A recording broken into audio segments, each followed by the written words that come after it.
Kwa hiyo alidhaminiwa na jeshi la polisi jana kituo ofisi ya ZCO, na tuma kubwa ambazo anatumiwa nazo ni mbili.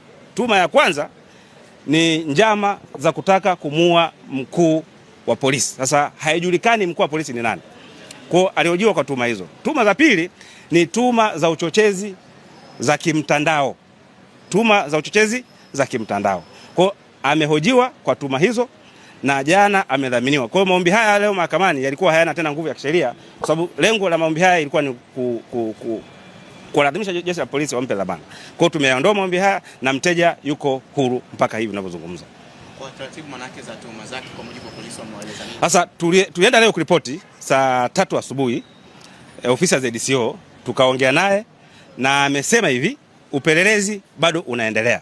Kwa sababu tuma ni nzito, upelelezi bado unaendelea, na amempa siku 7 kuripoti hapo ofisi ya ZCO, kwa maana Jumanne anatakiwa kuripoti ofisi ya ZCO mpaka hapo upelelezi ambapo utakamilika. Kama wataona kuna kesi ya msingi watamleta mahakamani, na kama kutakuwa kuna kesi ya msingi basi ataendelea kuwa huru kwa mujibu wa sheria.